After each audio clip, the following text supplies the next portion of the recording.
जय हिंद दोस्तों, सुलेश सिंधी क्लासेस पर एक बार आपका फिर से स्वागत है।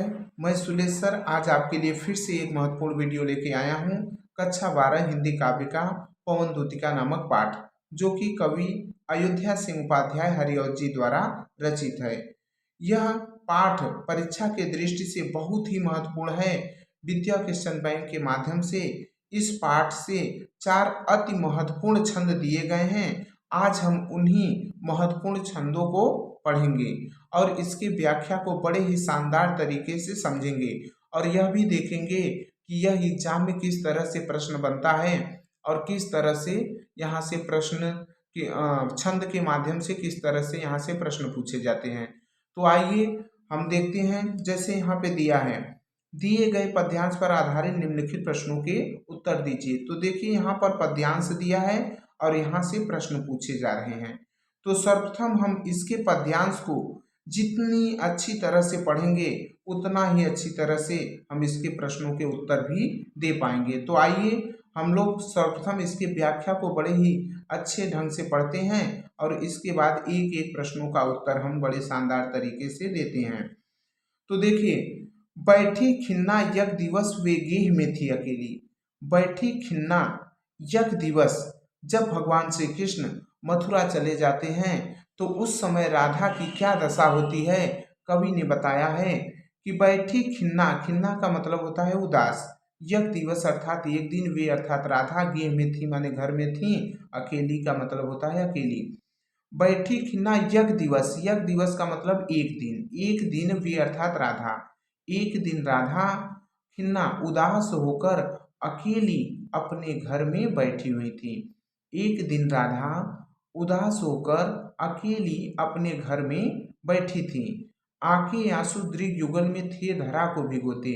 आंखें आंसू, दृग मतलब नेत्र होता है, युगल का मतलब होता है दोनों, और राधा के दोनों आंखों में आंसू आ करके मानो धरती को भिगो रहे थे।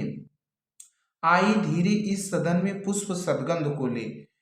पुष्प सदगंध मतलब होता है पुष्प की सुगंध को, प्रातः वाली सुपवन मतलब प्रातःकालीन सुंदर पवन, इसी काल मतलब इसी क्षण, वातायनों से यानी खिड़कियों से। तो यहाँ से अर्थ उठाएंगे कि इसी समय प्रातः वाली सुंदर पवन, इसी समय कौन आया भाई, प्रातः वाली सुपवन, इसी समय प्रातः वाली सुंदर पवन क्या लेकर आई, पुष्प सदगंध को ले। प्रातः वाली सुंदर पवन कहाँ से आई, वातायनों अर्थात खिड़कियों से। कहाँ आई, धीरे से राधा के घर में। तो इसी समय प्रातः वाली सुंदर पवन पुष्प की सुगंध को लेकर के राधा के खिड़कियों से धीरे धीरे राधा के घर में प्रवेश करती है। तो एक दिन राधा उदास होकर अकेली अपने घर में बैठी थी और उसके दोनों आंखों में आंसू आ करके मानो धरती को भिगो रहे थे। इसी समय प्रातः वाली सुंदर पवन पुष्प की सुगंध को लेकर के राधा के खिड़कियों से धीरे धीरे उनके सदन में प्रवेश करती है। संतापों को विपुल बढ़ता देख के दुखिता हो। संताप का मतलब होता है कष्ट। संतापों को विपुल बढ़ता देख के दुखिता हो।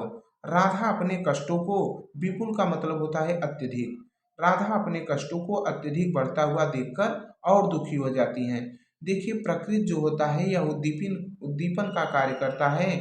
यह संयोग में भी आपके भाव को बढ़ाता है और वियोग में भी आपके भाव को बढ़ाता है। क्योंकि तुलसीदास जी ने लिखा है एक पंक्ति में कि तबवै लता लगत तन शीतल अभय विसल ज्वाल की पुंजय। तो देखिए आगे पढ़ते हैं। संतापों को विपुल बढ़ता देख के दुखिता हो। संताप का मतलब होता है कष्ट, विपुल का मतलब होता है अत्यधिक। राधा अपने कष्टों को अत्यधिक बढ़ता हुआ देखकर और दुखी हो जाती हैं। धीरे बोली सदुख उससे श्रीमती राधिकायो, और श्रीमती राधिका धीरे से दुख के साथ कहती हैं, प्यारी प्रातः पवन इतना क्यों मुझे है सताती, कि हे प्यारी पवन दूतिका तू मुझे इतना क्यों सता रही है, क्या तू भी है कलुषित हुई। कलुषित का मतलब होता है कलंकित, काल की क्रूरता से, काल मतलब समय की क्रूरता माने निर्दयता के समान। तो राधा कहती हैं कि हे पवन दूतिका, क्या समय की क्रूरता के समान तू भी कलंकित हो गई है, अर्थात जिस प्रकार यह विरह का समय मुझे सता रहा है अब उसी प्रकार तू भी सताने लगी। तो राधा अपने कष्टों को अत्यधिक बढ़ता हुआ देखकर और दुखी हो जाती हैं और धीरे से दुख के साथ कहती हैं कि हे प्यारी पवन दूतिका तू मुझे इतना क्यों सता रही है, क्या समय की क्रूरता के समान तू भी कलंकित हो गई है, अर्थात जिस प्रकार यह विरह का समय मुझे सता रहा है उसी प्रकार तू भी सताने लगी। तो देखिए यहाँ से प्रश्न बनते हैं, उपर्युक्त पद्यांश के शीर्षक और कवि का नाम लिखिए। तो उत्तर में लिख देंगे शीर्षक का नाम पवन दूतिका और कवि का नाम लिख देंगे अयोध्या सिंह उपाध्याय हरिऔध। यहाँ से हमारा एक प्रश्न पूरा होता है। रेखांकित अंश की व्याख्या कीजिए। हम लोगों ने पूरा व्याख्या पढ़ लिया है। इसमें एग्जाम में देखिए रेखांकित नीचे भी आ सकता है, बीच में भी दे सकता है और प्रारंभ में भी दे सकता है।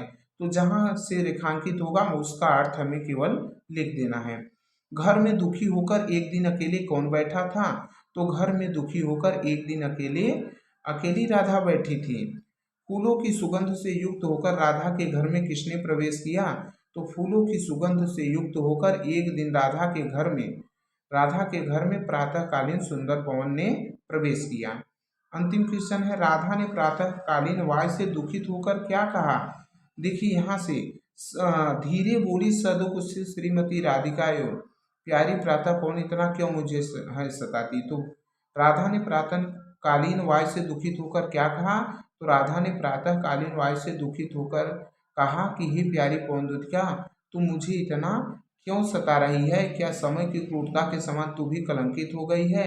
अर्थात जिस प्रकार यह विरह का समय मुझे सता रहा है उसी प्रकार तू भी सताने लगी। आइए अगला पढ़ते हैं। लज्जाशीला पथिक महिला जो कहीं दृष्टि आए। लज्जाशीला पथिक महिला जो कहीं दृष्टि आए, होने देना विकृत वसना तो न तू सुंदरी को, जो थोड़ी भी श्रमित वह हो गोदली श्रांति खोना, होठों की और कमल मुख की म्लानताएं मिटाना। कोई क्लांता कृषक ललना खेत में जो दिखावे, धीरे धीरे परस उसकी क्लांतियों को मिटाना। जाता कोई जलद यदि हो व्योम में उसेला, छाया द्वारा सुखित करना तप्त भूतांगना को। आइए हम इसकी व्याख्या को समझते हैं। लज्जाशीला पथिक, पथिक का मतलब होता है राही, महिला का मतलब महिला। तो लज्जाशीला पथिक महिला जो कहीं दृष्टि आए, राधा कहती हैं कि ये पवन दूतिका, यह तुम्हारे मार्ग में कोई लज्जाशील राही महिला नजर आए, होने देना विकृत वसना तो न तू सुंदरी को। विकृत का मतलब होता है तितर बितर, वसना का मतलब होता है वस्त्र। तो तुम उस सुंदरी के वस्त्र को तितर बितर मत होने देना। राधा कहती हैं कि ये पवन दूतिका, यह तुम्हारे मार्ग में कोई लज्जाशील राही महिला दिखाई दे तो तुम उस सुंदरी के वस्त्र को तितर बितर मत होने देना, जो थोड़ी भी श्रमित वह हो गोदले श्रांति खोना। श्रांति का मतलब होता है थकावट, और जरा सा भी वह तुम्हें श्रमित लगे अर्थात थकी हुई लगे तो तुम उसे प्रेम से गोद में लेना और उसकी थकावट को मिटा देना। होठों की और कमल मुख की म्लानताएं मिटाना। हे पवन दूतिका, तुम अपनी शीतलता से उसके ओठ और कमल रूपी मुख की मुरझाहट को मिटा देना। कोई क्लांता कृषक ललना खेत में जो दिखावे। कोई क्लांता, क्लांता मतलब थका हुआ, कृषक ललना, ललना का मतलब स्त्री होता है। तो राधा कहती हैं कि हे पवन दूतिका, यदि कोई थकी हुई किसान की स्त्री खेत में काम करती हुई दिखाई दे तो धीरे धीरे परस उसकी क्लांतियों को मिटाना। तो तुम धीरे धीरे उसके शरीर को स्पर्श करके उसकी थकावट को मिटा देना। जाता कोई जलद यदि हो व्योम में तो उसीला। जलद का मतलब होता है बादल, व्योम का मतलब होता है आकाश। और हे पवन दूतिका, यदि आकाश में कोई बादल जाता हुआ दिखाई दे तो तुम उस बादल को ला करके छाया द्वारा सुखित करना तप्त भूतांगना को। उस बादल के छाया द्वारा, तप्त मतलब तपी हुई, भूतांगना मतलब स्त्री, तो उस बादल के छाया द्वारा उस धूप से तपी हुई स्त्री को सुखी कर देना। राधा कहती हैं कि हे पवन दूतिका, यदि कोई थकी हुई किसान की स्त्री खेत में काम करती हुई दिखाई दे तो तुम धीरे धीरे उसके शरीर को स्पर्श करके उसकी थकावट को मिटा देना। और यदि आकाश में कोई बादल जाता हुआ दिखाई दे तो तुम उसे ला करके उस बादल के छाया द्वारा उस धूप से तपी हुई स्त्री को सुखी कर देना। अब हम प्रश्न देखते हैं। उपर्युक्त पद्यांश के शीर्षक और कवि का नाम। शीर्षक का नाम पवन दूतिका, कवि का नाम अयोध्या सिंह उपाध्याय हरिऔध। रेखांकित अंश की व्याख्या कीजिए। कहीं से भी रेखांकित दे सकता है, हमें जिस प्रकार हमने व्याख्या पढ़ा है यहाँ से लेकर के यहाँ तक के अर्थ को हम लिख देंगे व्याख्या को। राधा पवन दूतिका से राह में पथिकों के साथ कैसा व्यवहार करने को कहती है? तो राधा पवन दूतिका से राह में पथिकों के साथ परोपकार का व्यवहार करने को कहती है। राधा ने पवन दूतिका को पथिक कृषक स्त्री के ऊपर किसके द्वारा छाया करने को कहा है? तो बादल द्वारा छाया करने को कहा है। बाकी के प्रश्न में से उतार देंगे। कृषक ललना शब्द में कौन सा समास है? तो किसान की स्त्री, इसमें जो है यह तत्पुरुष समास है। आइए अब हम अगला पढ़ते हैं। बड़ा ही सुंदर पंक्ति है। मेरे प्यारे नौ जलद से कंज से नेत्र वाले, जाके आए न मधुबन से और न भेजा संदेशा, मैं रो रो के प्रिय विरह से बावली हो रही हूँ, जाके मेरी सब दुख था श्याम को तू सुना दे। आइए हम लोग इसके अर्थ को समझते हैं। मेरे प्यारे नौ जलद से कंज से नेत्र वाले, जाके आए न मधुबन से और न भेजा संदेशा। मेरे प्यारे, राधा कहती हैं कि ये पवनदूतिका मेरे प्रियतम नव जलद से नवीन बादलों के समान कंज से नेत्र वाले, कमल जैसे नेत्रों वाले।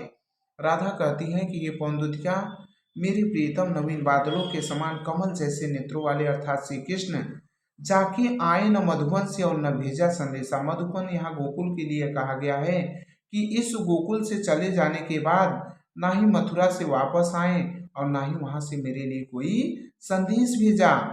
मैं रो रो के प्रिय विरह से बावली हो रही हूँ। राधा कहती हैं कि ये पवनदूतिका मैं अपने प्रियतम श्री कृष्ण के विरह में रो रो करके पागल होती जा रही हूँ, जाके मेरी सब दुख कथा श्याम को तो सुना दे। इसलिए हे प्यारी पवनदूतिका, तू जा करके मेरी सारी दुख कथा को मेरे प्रियतम श्री कृष्ण को सुना दे। राधा कहती हैं कि मेरे प्रियतम नवीन बादलों के समान कमल जैसे नेत्रों वाले अर्थात श्री कृष्ण इस गोकुल से मथुरा चले जाने के बाद ना ही वहां से वापस आए और ना ही वहां से मेरे लिए कोई संदेश भेजा। मैं अपने प्रियतम श्री कृष्ण के विरह में रो रो करके पागल होती जा रही हूँ। इसलिए हे प्यारी पवनदूतिका, तू जा करके मेरी सारी दुख कथा को मेरे प्रियतम श्री कृष्ण को सुना दे। आगे कहती है, जो ही मेरा भवन तज तू अल्प आगे बढ़ेगी। अल्प माने जरा सा।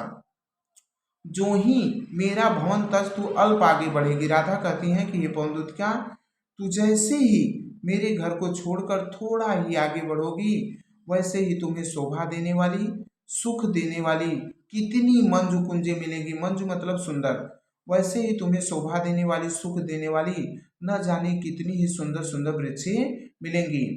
प्यारी छाया मृदुल स्वर से मोह लेंगे तुझे वे। ही पवनदूतिका, वे अपनी प्यारी छाया और मृदुल स्वर से, कोमल स्वर से तुझे मोहित कर लेंगी।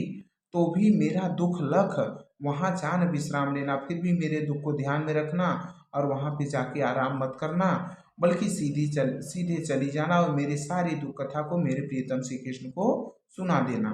राधा कहती हैं कि ये पवनदूतिका, तू जैसे ही मेरे घर को छोड़कर थोड़ा ही आगे बढ़ोगी, वैसे ही तुम्हें शोभा देने वाली, सुख देने वाली न जाने कितनी ही सुंदर सुंदर वृक्षें मिलेंगी। वे अपनी प्यारी छाया और कोमल स्वर से तुझे मोहित कर लेंगी। तब भी मेरे दुख को ध्यान में रखना, वहां पे जाके आराम मत करना, अर्थात वहां रुकना मत, बल्कि सीधे चली जाना और मेरी सारी दुख कथा को मेरे प्रियतम को सुना देना। पहला प्रश्न है, उपर्युक्त पद्यांश के शीर्षक और कवि का नाम लिखिए। ये प्रश्न हम कई बार कर चुके हैं। रेखांकित अंश की व्याख्या कीजिए। तो इसमें जो रेखांकित होगा हमें उसकी ही व्याख्या लिखना है। राधा किसके द्वारा कृष्ण को संदेश भिजवाती है? तो राधा पवनदूतिका द्वारा कृष्ण को संदेश भिजवाती है। कृष्ण का सौंदर्य कैसा है, उल्लेख कीजिए। तो कृष्ण आकाश में छाए नवीन बादलों के समान रूप वाले हैं तथा उनके नेत्र कमल के समान है, जैसा कि हमने यहाँ देखा, नव जलद से कंज से नेत्र वाले। इसके बाद हम अगला प्रश्न देख लेते हैं। पांचवा, राधा की मनोदशा का वर्णन कीजिए। राधा श्री कृष्ण के विरह में रो रो करके पागल होती जा रही है। संदेश प्रेमिका राधा ने नव जलद से कंज से नेत्र वाले शब्द किसके लिए प्रयोग किया है? तो ये श्री कृष्ण के लिए प्रयोग किया है। बाकी के प्रश्न हम ऐसे उतार देंगे। मधुबन जाकर किसने कोई संदेश नहीं भेजा? तो मधुबन से जाकर के श्री कृष्ण ने राधा के लिए कोई संदेश नहीं भेजा है। इस प्रकार बावली और अल्प शब्दों का अर्थ लिखिए। तो बावली का मतलब होता है प्रेम में पागल और अल्प का मतलब होता है जरा सा या थोड़ा। आइए अब हम लोग अगला पढ़ते हैं। सूखी जाति मलिन लतिका जो धरा में पड़ी हो। सूखी जाति मलिन लतिका जो धरा में पड़ी हो, तो पांव के निकट उसको श्याम के ला गिराना। जो सीधी सी प्रकट करना प्रीति से वंचिता हो, मेरा होना अति मलिन और सूखते नित्य जाना। राधा कहती हैं कि ये पवनदूतिका, सूखी जाति मलिन लतिका जो धरा में पड़ी हो। यदि कोई सूखी हुई मलिन अर्थात मुरझाई हुई लतिका मतलब लता, यदि कोई सूखी हुई मुरझाई लता धरती पर पड़ी हो तो पाँव के निकट उसको श्याम के ला गिराना। तो तुम उसे ला करके मेरे प्रियतम श्री कृष्ण के चरणों के नजदीक गिरा देना। राधा कहती हैं कि ये पवनदूतिका, यदि कोई सूखी हुई मुरझाई लता धरती पर पड़ी हो तो तुम उसे ला करके मेरे प्रियतम श्री कृष्ण के चरणों के नजदीक गिरा देना। जो सीधे से प्रकट करना प्रीति से वंचिता हो। प्रीति का मतलब होता है प्रेम। और हे पवनदूतिका, इस मुरझाए हुए लता के माध्यम से तुम मेरा उनके प्रेम से वंचित होना सीधा सा प्रकट कर देना। मेरा होना अति मलिन और सुखते नित्य जाना। मेरा अत्यधिक मलिन मतलब दुखी होना और नित्य प्रतिदिन इसी पुष्प के समान सूखते जाना। राधा कहती हैं कि ये पवनदूतिका, यदि कोई सूखी हुई मुरझाई लता धरती पर पड़ी हो तो उसे ला करके मेरे प्रियतम के चरणों के नजदीक गिरा देना और इस मुरझाए हुए लता के समान मेरा उनके प्रेम से वंचित होना सीधा सा प्रकट कर देना। मेरा अत्यधिक दुखी होना और नित्य प्रतिदिन इसी पुष्प के समान सूखते जाना। कोई पत्ता नवल तर का पीत जो हो रहा है। नवल तरु, तरु का मतलब होता है वृक्ष। राधा कहती हैं कि ये पवनदूतिका, यदि कोई नवीन वृक्ष का पत्ता हो जो दिन ब दिन पीला होता जा रहा हो तो प्यारे के दृग युगल के सामने ला उसे। तो मेरे प्रियतम के युगल मतलब दोनों, दृग का मतलब नेत्र, तो मेरे प्रियतम के दोनों नेत्रों के सामने उसे ला करके धीरे धीरे संभल रखना, उन्हें यह बताना, धीरे धीरे संभाल के रख देना और उन्हें यह बता देना, पीला होना प्रबल दुख से प्रोसिता सा हमारा, प्रोसिता मतलब वियोगनी, कि किस तरह मैं अत्यधिक दुख के कारण, किस तरह मैं प्रबल मतलब अत्यधिक, अत्यधिक दुख के कारण, किस तरह मैं अत्यधिक दुख के कारण इसी पत्ते के समान एक वियोगिनी के समान ही दिन ब दिन पीली होती जा रही हूँ। कि किस तरह मैं अत्यधिक दुख के कारण एक वियोगिनी के समान ही दिन ब दिन इसी पत्ते के समान पीली होती जा रही हूँ। तो यहाँ से ही ये प्रश्न बनेंगे, इसी आप ध्यानपूर्वक पढ़ लेना। आइए हम लोग अगला पढ़ते हैं। जाते जाते अगर पथ में क्लांत कोई दिखावे तो जाके सन्निकट उसकी क्लांतियों को मिटाना। धीरे धीरे परस करके गात उत्ताप खोना, सदगंधों से श्रमित जन को हर्षितों सा बनाना। जाते जाते अगर पथ में क्लांत कोई दिखावे, क्लांत का मतलब थका हुआ। राधा कहती हैं कि हे पवनदूतिया, जाते जाते अगर तुम्हारे मार्ग में कोई थका हुआ व्यक्ति दिखाई दे तो जाके सन्निकट उसकी क्लांतियों को मिटाना। सन्निकट का मतलब होता है पास, एकदम पास। तो तुम उस व्यक्ति के नजदीक जा करके उसकी थकावट को दूर कर देना। जाते जाते अगर पथ में क्लांत कोई दिखावे तो जाके सन्निकट उसकी क्लांतियों को मिटाना। राधा कहती हैं कि ये पवनदूतिका, जाते जाते अगर तुम्हारे मार्ग में कोई थका हुआ व्यक्ति दिखाई दे तो तुम उस व्यक्ति के नजदीक जाना और उसकी थकावट को दूर कर देना। धीरे धीरे परस करके गात उत्ताप खोना, गात का मतलब शरीर होता है, उत्ताप का मतलब गर्मी, खोना का मतलब मिटा देना।